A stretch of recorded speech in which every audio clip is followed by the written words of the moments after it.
Conclusion inevitable.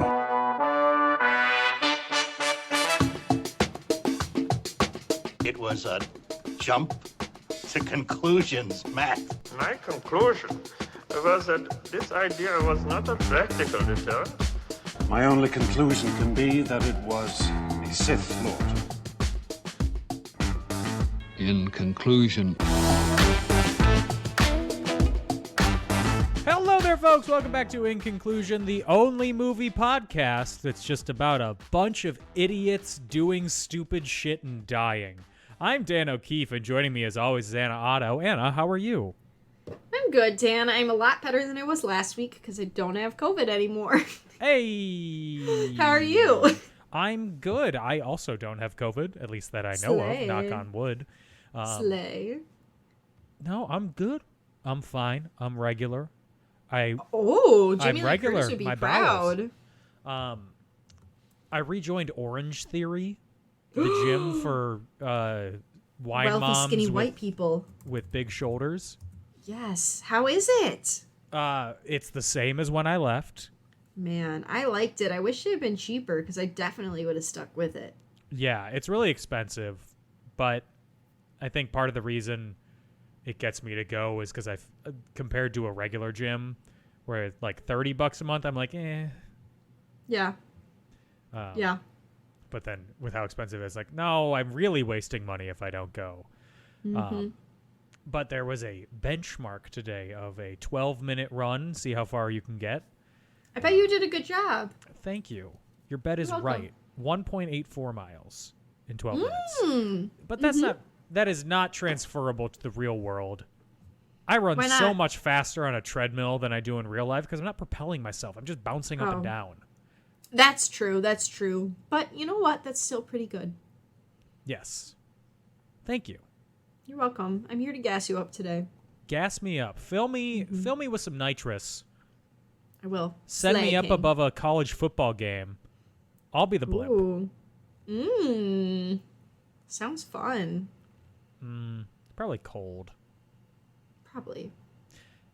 Anyway, movie that we're talking about today is Bird After Reading.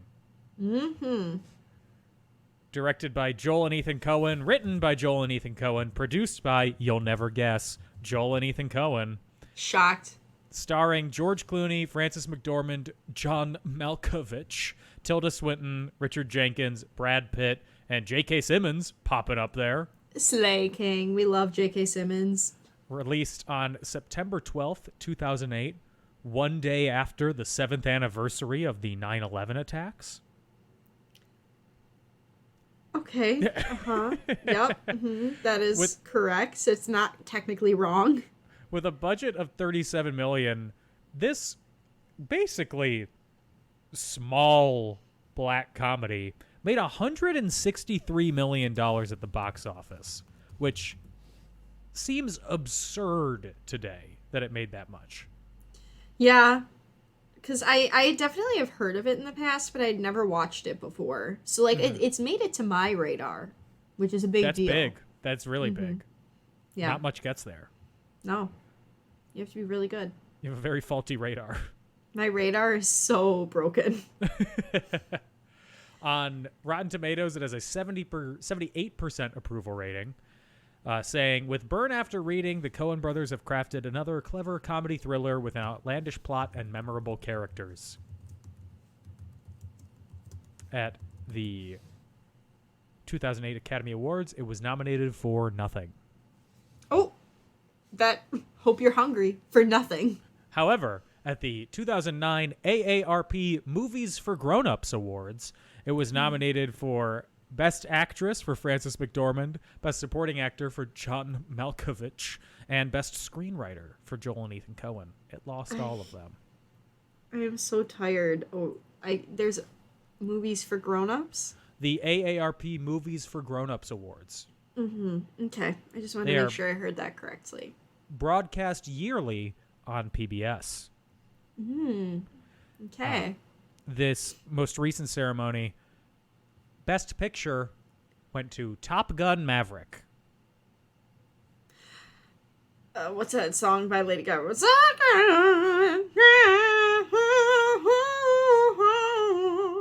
the words. I just have to disagree with basically all of their awards Oh. because they did not give the most movie for the most grown-ups any award, and that is Tar. Tar went home awardless. I don't know what to say, Dan. I'm shocked. Just shocked. I mean, No Country for Old Men also went home awardless in 2008. No. So. I don't even know. I don't even watch adult movies. You want to know what I saw after I was released from quarantine? No, you want to know what... You don't watch adult movies? I heard you. I'm pressing on. I have a story to tell you when we're off the podcast. I keep doing this. All these that sounds secrets so that people never get bad, to but hear. it's about somebody at my work, and I don't want to embarrass them. Okay, fine. It's funny though. So you want to know what movie Gage and I saw this weekend to celebrate our emancipation from our own house? Let me think. Was it in theaters? Yeah. Okay. The Marvels. No. More cringe. More cringe. Five Nights at Freddy's. Yes. I am in my Five Nights at Freddy's era. I am insufferable. Okay. Dan, we were seated in a mostly empty theater, and this teenage couple sat next to us, and all they did was talk and make out the whole time. Oh. And I leaned over and shushed them because I am an adult. Yes, you really are. And I hope they gave you the middle finger and kept They didn't. making out. They were very shy and scared, but they did keep making out. Good. I literally said, I was lamenting about this to my coworkers. I said, who can afford that? Who can Right? afford to go to Maybe the they're theaters and A-list make out members. these days? Or whatever Maybe. the Marcus A-list is if you went to a Marcus theater. Greg's pals. Yeah. I want to be Greg's pal. I do too. He didn't respond to my wedding invite. So I think he's my Gregamy. No. I know. He's I running a hate it. contest right now. You can be in the commercials. I might have to enter. Gotta move back. Mm-hmm. I gotta be... Welcome. Yes. Greggy, I... Normally, when people tell me about bad movie theater experiences, I'm like, I don't experience that. I go to the movies in the middle of the day on a Tuesday, so... Well, see, we went at 6:15 on a Sunday. That's our fault, okay? I'll say it. And it was also our fault for seeing a PG-13 movie at that time. Yes. You gotta But go I during a loved it. Packers game. I know. I loved it, though. It was a great movie. I'm and happy. like I said, I'm really into Five Nights at Freddy's, so... I'm never gonna watch it, but I'm very happy for you. Unless we you do would it... hate... Unless we do it for the podcast. It's not that scary. You would hate the video game more because it's all jump scares. I get jump scared while playing Tetris. Yeah, you would hate it. But I had one negative theater going experience at Killers of the Flower Moon. Oh, so this was recent. This was recent. We saw it at like 6 p.m. on a Sunday in Okay, Santa so Monica. similar time as me. Similar this was time a- as my Five Nights at Freddy's. It was opening weekend, packed theater. Oh, okay. The guy next to me, for the first... This is a 3.5-hour movie. For the first I'm really hour nervous. of it, he was actively on his phone. That was the sound of me slapping the table, everyone, because that is a pet peeve. My phone is off. Do not try to contact me during a movie. I had to text my mother, if you can't reach me, it's because I'm in a movie, because I didn't want to come out to 5 "Hello, where are you?" texts, like I Yeah. usually do. Yeah. If you want to be on your phone, go stand in the hallway. I don't care. The teens were also on their phone, for the record. That's not surprising. But then, like, he and his girlfriend, partner, or whatever, were then like, his beau. I was going to say his, like, movie-going accompanier. I don't know what I'm trying to say. Forget it. She seemed like she wanted to see the movie, and he was dragged along. Should have and left then- him home. Yeah. And then for like another hour, he's like watching it and like shifting around in his seat. And then at the end, he just leaves his trash on the seat. Not on the seat, just like on the ground. And because he had pissed me off, I went, "Are you going to take your trash?" Slay. And he went, I also learned he was British at this point. it's a cinema, you don't need to. And I was like, what the? Yes, you do. It's still kind to take your trash. I Their took my job is empty to cup sweep and my up. It's not to be your maid. No, I took my empty cup and put it in the trash and said thank you to the teen who was coming into the theater to clean afterwards. That's what you do. Yes. I said thank you, teen. You said thank you, teen? No, I said and thank then you. patted their little head. Yeah, no, he was taller than me. I could not do that. So then I took his trash too. Oh, Dan, But you're not good all egg. of his trash, because he walked out before me. Oh, I was calling him Period. trash. Thank you. The kids next to me left an entire large popcorn. One kernel, maybe, was eaten out of it. I was like, are you kidding? They spent Did like your mom? so much money to just make out. Which, Yeah, and sure, that's basically whisper. high school, but True. That's what literally I was complaining about it to my coworkers, and they're like, and you're gonna sit here and tell me you didn't go to the movies and make out in high school? It's like, that's besides the point. Movies were cheaper then. I will say I never went to the movies and made out. I have never gone to the movies and made out. I care didn't too have much a high about the school movies boyfriend. that I'm going to see. I mean, like, I never went to the movies to make out. What maybe a kiss was exchanged. I did get scolded once in the movies for commenting too loudly on Taylor Lautner being hot during Twilight. Okay, fair. Yeah, But that's it. yeah, that's it. Anyway, Burn After Reading. I assume this is the first time you watched this. Yeah, because like I said, I'd heard of it, but it had never really been on my radar before. Yes. Mm-hmm. What'd you How think? about you? Ooh, that's a qualified I saw a lot of myself again in some of the characters Okay. because I too would not know what to do if I had stumbled upon a classified document. I would not be sneaking into people's homes. Mm-hmm. And I probably would not be holding it for ransom, but you know. Okay. Some of the Gage and I were talking, we were watching it together, and he was like, you and your work friends have a similar, like, less goofy but similar relationship to Brad Pitt and Frances McDormand. Frances McDormand. Thank you. My brain was saying Francis Ford Coppola. I don't know what was happening. They're very similar. I get them confused all the time. But Both like multi-time Oscar winners, both married to Joel Coen. You know. Yes. But you know, like, I can see a lot of myself in the goofy characters, I feel like, often, because I'm a goofy person. Yes. But I'm not stupid. I just, goofy. I saw myself in almost all of the main characters, except for Frances McDormand, because I'm like, I don't want surgical work on my body. This body is Me too. au naturel. That's what I said. I was like, she is serving look after look. And by she, I mean me.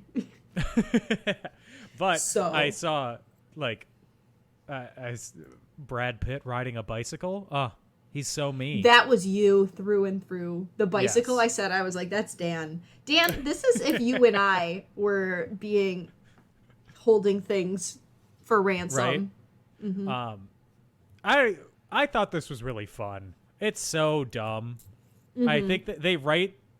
It's all about stupid people being stupid in different ways.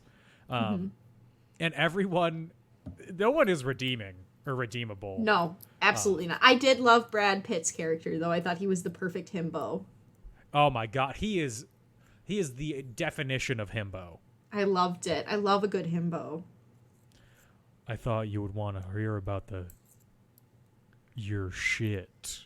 I loved it. I Are you loved kidding me? it. Incredible. I loved it. Yeah, I thought it was fun. I think this is fun. I understand people criticize it because, like, you have no one to root for. Of course not. I rooted for Brad Pitt. This is elevated reality TV, basically, where you're True. watching stupid people fail. But it was still fun. Yeah. Oh, absolutely. Yeah. And very well written. Mm-hmm. I would agree. And the dude from Succession popping up as the CIA officer. Loved that. David Rash. He's Carl on Succession. And he's the exact same character. I just love Tilda Swinton. Mm-hmm. That's all I have to say about that. It's so strange seeing Tilda Swinton in a movie where she's the normal character. Yeah, I was kind of shook. I was like, oh, okay, Tilda. Right? Her character is just a bitch. Just mean. But, like, she's not doing anything wacky. No, she's still, like, a normal, participating in, unfortunately, normal person activities, I would say. Unfortunately, normal person activities. Well, I don't want it to be normal. Cheating is bad. But No. unfortunately, it's a normal person activity. That's true. Mm-hmm. Well, let's get into the plot. Let's bite into this ham sandwich. Ooh. I'm ready. Welcome to our ASMR sandwich podcast. I had a really good sandwich the other day. Squirting the mayonnaise. Nope. That's enough of that. That is enough of that. So, CIA analyst Osborne Cox. Horrible name. Played 0 by out of 10 on the name. John Malkovich. Mm-hmm. That is my John Malkovich impression. It's perfect. I will take no notes. It is perfect. No notes given. He is getting demoted at the CIA from a high-level clearance espionage job to a low-level non-espionage desk job. He's basically getting, like, kicked upstairs. So Desk work. instead of accepting that, he angrily quits and decides to write a memoir, as he calls it. Not the memoir. And when he tells his wife, Tilda Swinton, she files for divorce. Classic. And she keeps having an affair with George Clooney. I mean, Right? like I said, cheating is bad. But let's all be honest, all of us would fuck George Clooney. Yes. Dan? 100%. Would you? Yes. And, like, George Clooney is super hot in everything that he's in. Oh my god, he's never been ugly. And, like, he's especially hot in because he's, like, this is the only time you see him in, like, regular person clothes. So you see him in, like, a flannel and jeans, and you're like, oh, I'm sorry. Devouring it. Who's this dropping their kid off at the soccer game? Oh, okay. You brought the orange slices? Can I take a bite? Ooh, that's not the only orange I'll be juicing tonight. I love George Clooney, and from what I understand, he's like a good person too, right? He's not like a... Yeah, I mean... I feel like I've never heard anything bad about him. I don't think so. He seems... He married like a very smart woman. He's a trophy husband. He is a trophy husband, and I think he's good with that, which is perfect. Right? Mm-hmm. He's so handsome. Until something comes out, our current unproblematic king. The handsome... Period. Was he ever people's sexiest man alive? I'm Googling it right now. Oh, wait. He was not... yes. Really? When? 1997. Ooh, when he was Batman. Yes. And 2006. Oh, okay, repeat king. Yeah. You know who's going to repeat after him? Who? Blake Shelton. Disgusting. Hate you. Not allowed. Done. Anyway, her divorce lawyer tells her to copy his memoirs and other files, financial files, from the computer onto a CD, which obviously will not have anything to do with the plot of this movie. Just kidding. The lawyer's assistant copies it onto the CD, and then she leaves it on the floor at Hard Bodies. The name of the gym had me screaming, kicking my legs, laughing. I thought that was so funny. Do you know who works at Hard Bodies? Francis McDormand. Ford Coppola. No. Yes. Francis McDormand, who wants a $70,000 worth of plastic surgery that Dear Jesus. her insurance will not pay for because it is all elective. everything tucked and lifted and primped and cut and everything. I was like, girl, damn, you're going to come out looking like a whole new person. Right? Also, the way beauty standards change. Because she's complaining about how big of an ass she has. I know, I was like, in 2023, you would want that surgery undone. Right? Mm-hmm. Put it all back in the ass. I was at the gym the other day, and someone said, "Are you trying to build glutes?" And I said, yes. Ew. Unfortunately. It was a woman, so... Okay. That's much better. I was picturing a dude coming up and be like, "You trying to build glutes?" If a man said that to me, I would throw up. Come do hip bridges with me. If a woman says it to me. I was doing hip bridges today. Oh. I was doing hip bridges today. It's so much more awkward for a dude to do it. I don't know. I feel like I'm being sexualized in my own head by myself. It's a weighted hump. So it is a weighted hump. It's a weighted hump. Thank you for saying it. I'm like, oh my god. Oh my god. It's what it is. Air. Yeah. I was doing one-legged weighted humps. Ooh. Not a fan. Not fun. No? You don't like it? No, there are a lot of weightlifting exercises I don't like doing. Me too. I did a leg workout the other day. My legs hurt so bad, I could barely go up the stairs to my bedroom for 2 days. Anna, what are you doing? I'm crawling up the stairs. I was about to, honestly. Side note, did you know that I'm looking at the sexiest man alive list right now, and one of the options was just sexiest Pedro Pascal? What?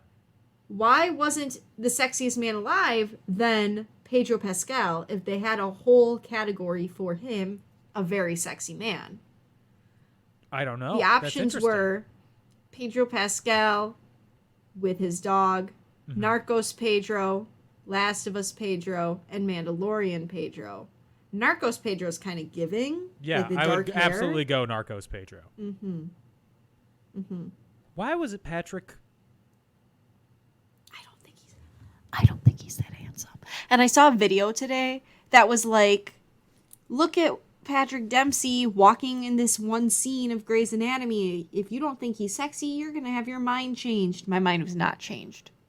I'm glad you remembered his last name, because I was first going, why is it Patrick Swayze? It's not Patrick Swayze. He was much hotter. And then I was like, why is it Patrick Bateman? That's not a real person. That's American Psycho. And he's a serial killer. Yeah. Also more sexy, though. Well, true. Right. Anyway. Back to Burn After Reading. The other employee at Hard Bodies, Brad Pitt, playing Chad Feldheimer. Oh my god, I love Chad so much. He's so funny. I love him. He's my favorite character in the movie, for sure. And he falls right into the horrible, horrible trope of Anna's favorite characters always die. Spoiler alert. Die a brutal death. I screamed. I was so mad. I was like, are you kidding me? We're back again to my faves dying? Whatever. And Chad, he puts the CD in the computer, and they believe it to be sensitive government information. And then they figure out who it is. It's Osborne Cox's data. So they're trying to devise a plan to get money from him for being good Samaritans and giving him back their data. Because they're like, well, we're not going to ask for money, but it's like a good Samaritan tax. He'll just give it to us as a thanks. No. That's not how it works. So they call him on the phone after Chad bikes over. Love it. And he's like, do you have anything else to drink but water? And he's like, I have tap water. And he's disgusted. Which can't relate. No, I'm a This big tap bad water boy? fan. Filled with tap water. Instead, he's drinking orange juice from the bottle the rest of the scene. No. I only have orange juice in my fridge to use in my smoothies. If somebody wants to drink it raw, that's crazy to me. I will only have orange juice in a smoothie or like in a mimosa. I'm not. Yeah. I don't either. like orange juice. Me either. I'll drink it if I'm like dying of thirst and it's the only thing there. Sure. I guess. In a house where there's no tap. Yeah. Mm-hmm. And I'm being held at gunpoint. So he calls he calls Osborne and he says in a dumb, deep voice, Osborne Cox, I thought you might be worried about the security of your shit. Why was he saying it like that? Oh my We have your shit. Such an idiot. He's such a himbo. I love him. No information. It's a horrible attempt to blackmail. Eventually, they agree to meet up in person, and Brad Pitt goes by Mr. Black. Of course. And because it's all a game to him. Wearing a suit, he bikes over to meet him, locks his bike up, gets in the car with John Malkovich, and basically just gets reamed out by him. And I saw a clip going around on Twitter of one of Brad Pitt's line readings in the scene, and where John Malkovich is yelling at him. He's like, "You and that fucking schwinn," and Brad Pitt just starts laughing and goes, "You think that's a schwinn?" Lord. Incredible stuff. So they have the world's dumbest car chase also, where Linda drives her car into John Malkovich's. Mm-hmm. And then they don't get any money, so they're like, well, let's try and sell this to the Russians. Oh my god, this part was so dumb. It does so follow the thought process, though. No, like, it absolutely does. Like, if you're trying to sabotage the entire country, where else am I gonna go, I guess? Not only that, if you're trying to get money, sure, the Russians will pay for info. This is also 2008, when maybe U.S. and Russian relations were at their best. So great timing, guys. Oh, God. So they meet with an official who we later learn is a CIA spy. Classic. He's their man on the inside, so they're getting nothing. Classic. Giving nothing. And then John Malkovich, in his attempts to write his memoirs and dictate his memoirs to himself. I could never do that. I could never do a dictation. I was wondering about that today because I've been listening to a few autobiography audiobooks. Mm-hmm. I don't think I could even read my own book after I wrote it because sometimes I even don't like reading back my thoughts. Like, I sound so dumb. Yeah.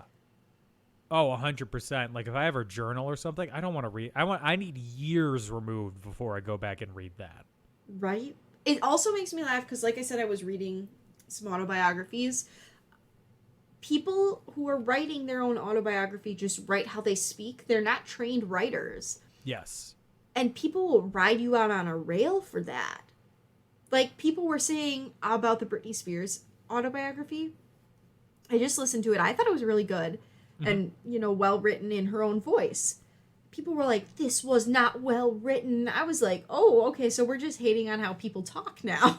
Yes. So he better make sure, Mr. Cox, that he does not write how he talks because people will come for your ass. 100%. I will say, with autobiographies and memoirs and stuff, I have a friend who is a professional ghostwriter.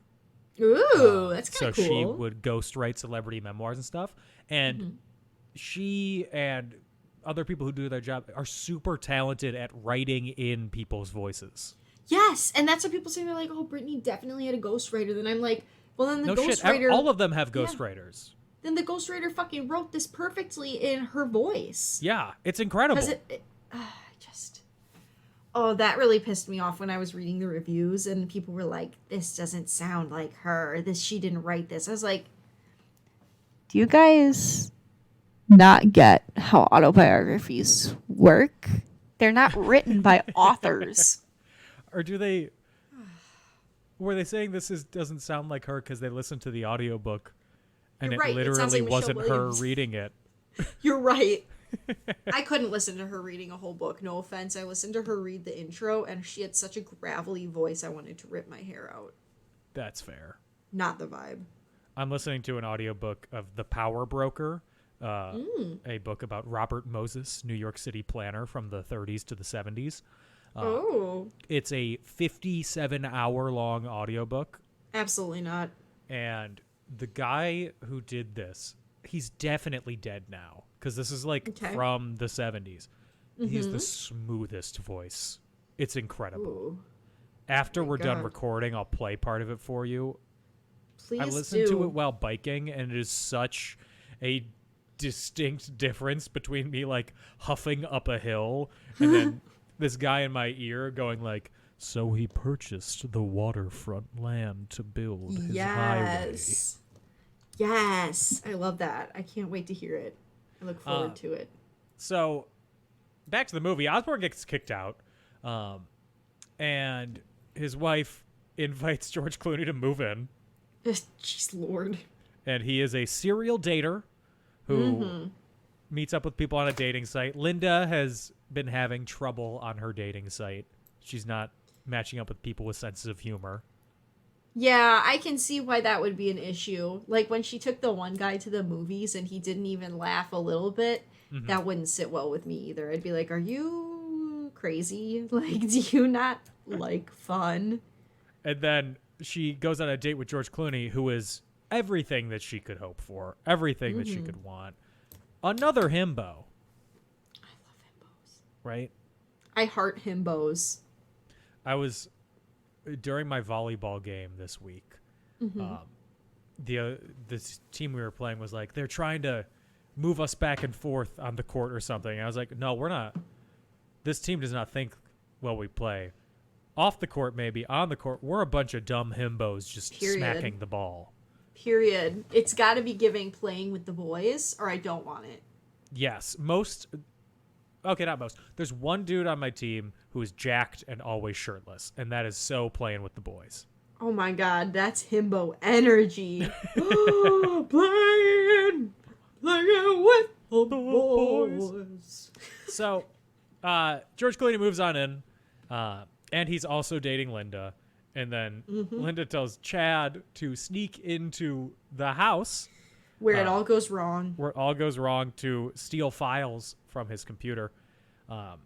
Also, in the basement of this house, George Clooney has built a special chair. The scream I scrumped when they revealed this chair. He has built the Ass Pounder 5000, basically. I don't know what I was expecting. I thought maybe there would be like a scary turn. I was scared, but not for the reasons I thought I would be. No, you have to calibrate that really well. Because if you're rocking back and forth with the motion of the dildo going up and down, you got to get that right on the mark. Otherwise, you're just like punching thighs. Ow! Oh my god! Or like butt. Like it hits. Oh my! One wrong calculation and you're gonna not be feeling too hot for a while. Oops, stinger. Oh my! Owie zowie. So, George Clooney discovers Brad Pitt hiding in the closet, wearing a stolen suit, and he opens the closet, and Brad Pitt smiles the dumbest smile possible. Such a freaking himbo. I don't know. I don't even know. It is an incredible screenshot. It's beautiful. And then George Clooney shoots him and kills him in the head. That I screamed, and thus completes the arc of, if you're my favorite character, your fate is sealed. So, because he has no identifying info, George Clooney thinks, government agent, I'm being tracked. And then he disposes of his body somehow. And then back at CIA headquarters, we are introduced to J.K. Simmons as the CIA superior of them, who basically both times he shows up is saying, what? What's happening? Why are they doing this? We don't know. Okay. I would also be very confused by Dumb and Dumber, honestly.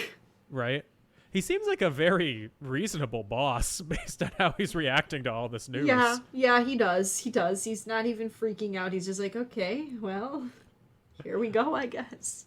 And they don't want the FBI to look into it because they're rivals with the FBI. So they're like, just cover up his death. Whatever. I'm like, hell yeah. Go CIA, go. Lord. Oh, God. This is why I love America. An eagle cawed as they said that. So then George Clooney is getting trailed by someone. And he thinks he's a CIA agent, so he is paranoid. Also, Cox is being trailed by someone at a bar. He gets served divorce papers.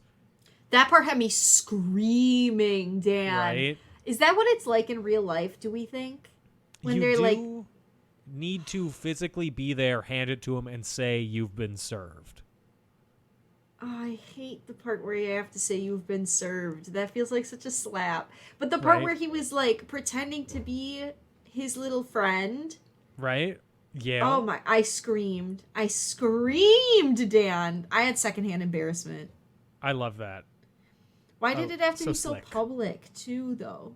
A lot of the times it has to be in public because people, if they don't want to be served, will like purposely hide. But then like people who serve documents, depending on how they do it or who they get hired by, will like tail them or like be in a grocery store, bump into them and be like, hey, could you hold this for a second? You've been served. And then walk away. Oh. That's like being punked. Right? Dan. And then Zach Braff comes by and yells at children. No. Can you imagine, side note, being the person who serves papers? Like, A process server? yeah. Terrifying. I'm like, you're going to shoot me. Stressed. Like, I don't want to come across a person who's like getting divorced from who's a mean person. Right? Oh my God. Okay. I'd be like, anyway. you've been served, and then just sprint away. Literally. Oh. Scary. Or I'd have it be like a weird roleplay thing where I'm always a waiter. And like I hand them their meal, and under the plate are the forms that I need to give them, and be like, here you go. You've been served. And then I'd quit that restaurant and go to a different one. Yes. With different mustaches every time. Absolutely. I'd Yes. do a Hitler mustache once, and it would not go over well. Oh, no. When I run out of other mustaches to do, and I have to do that, I'm like, this isn't going to work. I'm not Michael Yes, here we Jordan in a go. Hanes commercial. He's the only other person who's ever pulled that off.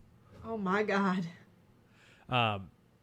So here he also beats up the process server, who's the dude from The Big Bang Theory. Truly my nightmare. I would be afraid that I, too, would get beaten up. For being in The Big Bang Theory. Well, maybe. Bazinga. So George Clooney, he meets up with Linda, and she is distressed over his disappearance. And he's like, I'll help you find him. Bitch, you killed him. Yeah, literally. I was like, I know you don't know, but maybe you know. So Frances McDormand goes back to the embassy. She's like, the Russians took him. I know it. I know what you did. And they're like, no? We What? don't want your himbo friend. Also, the CD you gave us is worthless. There's no info that we could use on here. Oh, Lord.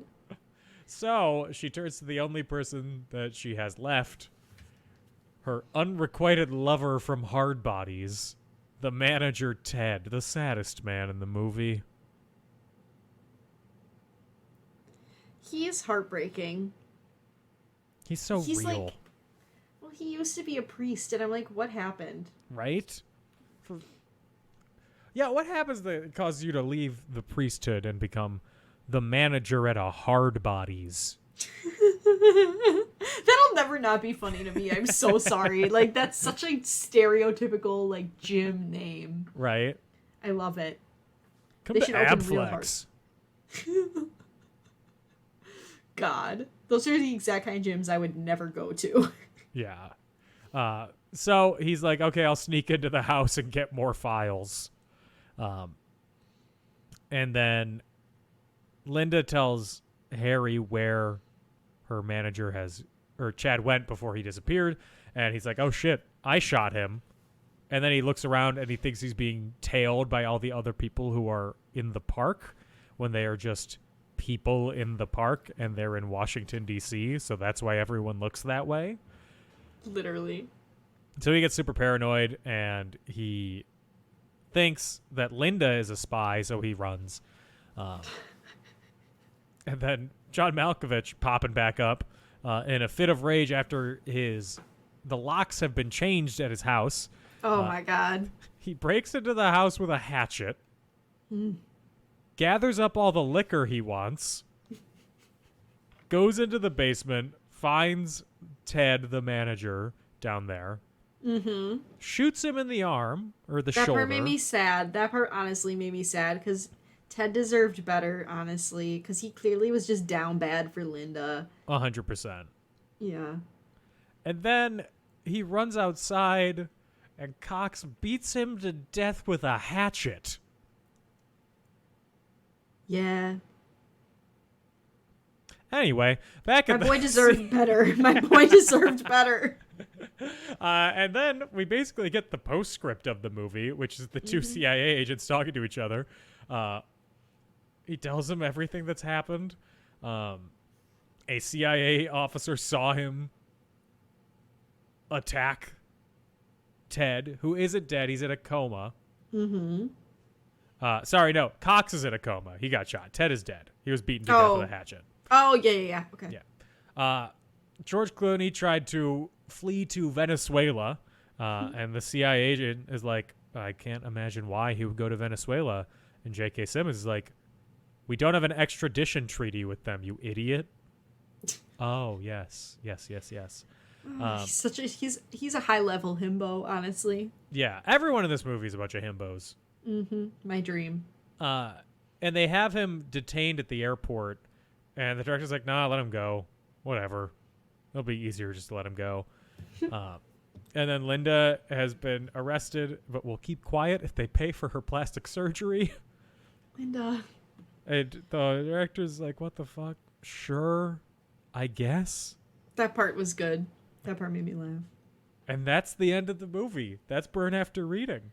Oh, chaos all around. Chaos. Very fun. Yeah. Just a fun, well-written, quick. It's a 90-minute movie. We love a tight 90. Right? You roll on through. Merrily, we roll along. Oh, okay, Sondheim. Everyone, it's grounded in reality, but everyone is so stupid. I think that's why I like Coen Brother films. They're grounded in reality, but everyone's stupid and makes stupid mistakes. Yeah. And they're all like, very real stupid mistakes. Yeah, like Not you like, could see... Sorry, go ahead. Oh, I was going to say real stupid mistakes. Not like, let's go hide in the knife shed. No. Like, these are things I could see if a real person tried to, without thinking through what they were doing, do. Just like in the last movie, the criminals were stupid, but like in a real way. There was only one real criminal at the end of it. Yes, that's true. Yeah. In interviews when they wrote the movie, they said that the idiocy was a major theme of the movie. Amazing. George Clooney and Brad Pitt's characters were dueling idiots. Love it. We love dueling idiots. And Brad Pitt said that they said they had handwritten the part for me, which I'm not sure if I should be flattered or insulted. I think they wanted somebody beautiful to play this incredibly stupid character. And he said when he was shown the script, he said he didn't know how to play the part because the character was such an idiot. And then there was a pause, and then Joel goes, "You'll be fine." That's a dig. That's a dig. That's funny. Richard Jenkins, who plays the manager at the Hard Bodies, the Cobra was asked if he could lose weight for his role, and he said, "I'm a 60-year-old man." my body is not going to change. That's pretty fair. I do have other trivia about this too. Not much, but I'm ready. the machine that George Clooney builds was inspired by two things. One, a machine that he saw a key grip on a movie build. What the hell kind of movie are you working on? What the fuck? And another one Excuse me. that he saw in the Museum of Sex.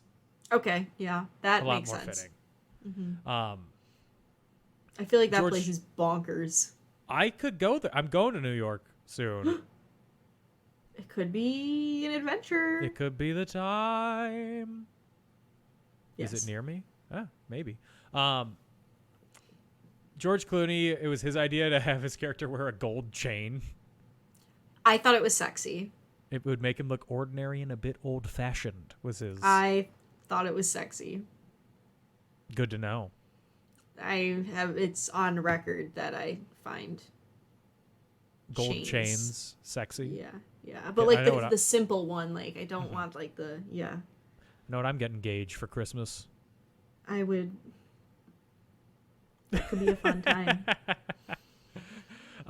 Tilda Swinton modeled her hairdo after Edna Krabappel from The Simpsons. The teacher. Simpsons? I can see it. The Yeah. second you started saying it, I pictured it. This was the first Coen Brothers movie since Miller's Crossing where Roger Deakins was not the cinematographer. Instead of Roger Deakins, the cinematographer was Emmanuel Lubezki. Slay Emmanuel. He was the cinematographer. He is a multiple Academy Award winning cinematographer. Good for him. He has won 3 times. He won 3 years in a row Slay Emmanuel. for Gravity, the Sandra Bullock space Clooney. movie, and George Clooney. Birdman I'm hitting the drums. I'm hitting and the drums. The Revenant.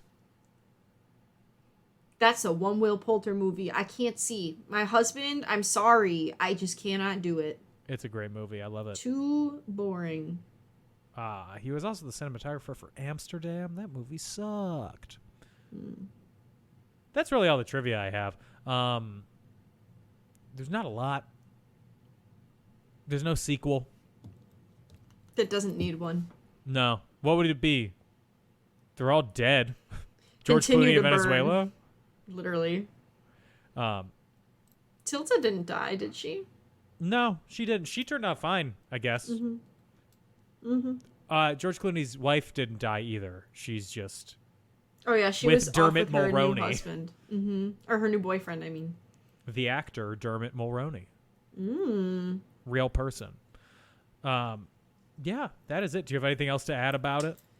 No, I liked it. I definitely think I liked Fargo more, but I did like it. Yeah, I agree. So that makes me ask, would this movie be better or worse or the same with Jonathan Taylor Thomas as your himbo king, Chad? Worse. I think Brad Pitt was the one for this. Like, he just fit in so I can see him as a Hard Bodies employee. Yes. He looks like he just worked out there a lot and they offered him a job. Yeah, like he was They're just, like, you're here all the time anyway. Like, You wanna work here? Sure. Literally. Can When I he ride was- my bike? I love him. I love him so much in this role. I think it's my favorite Brad Pitt role I've ever seen. I see no place for Jimmy Stewart in this either. He has too much of a good image. Not as the manager of the Hard Bodies. Oh, he's not that. Okay, if Jimmy Stewart was the manager of that Hard Bodies, I would absolutely not believe him being a sad sack. True. Fair. Cutie patootie, no way. But on a scale of 1 to 5 hard bodies, what do you give it? I give it 3.5 Hard Bodies. It was a good movie, just not my favorite one we've watched of this trilogy so far. Absolutely. I give it a 4. Same thing. Okay. Liked it. Not as much as Fargo, but fun time. Okay. Hard Bodies. Hard bodies. Remember, kids, be worried about the security of your shit. That's like my ideal coworker friendship, though, is like doing dumb shit together, like just being friends. But that is it for this week's episode of In Conclusion. Next week, we will be back with a real shift in mood with Inside Llewyn Davis. Much more depressing movie than this. Cannot wait to cry. Right. Also, happy Thanksgiving. This is coming out around Thanksgiving, so happy Gobble, gobble. Gobble me, and you know what? Swallow me. Gobble me, swallow me. They're talking about gravy. Absolutely. If you want to support In Conclusion, you can find us on social media on Facebook and Twitter at And In Conclusion, on Instagram at In Conclusion Podcast, patreon.com/In Conclusion. If you want to find me, I'm on Twitter at Dan O'Keefe86 and at TikTok at Not Dan O'Keefe. Anna, where can they find you? You can find me on Instagram at AutomusPrime818, or you can find me on the app formerly known as Twitter at Autobots Roll Out, capital O for Auto, capital B for Bots, capital R for Roll, and the O in Roll, and the O in Out are zeros. Or you could follow Jester on Instagram at JesterThePup1017. She was a very good nurse last weekend, and she's very cute. Incredible. Do it. Follow her. Thank you. Yes, we'll be back next week with Inside Llewyn Davis. In the meantime, everybody, stay safe and have fun. Bye-bye. Bye.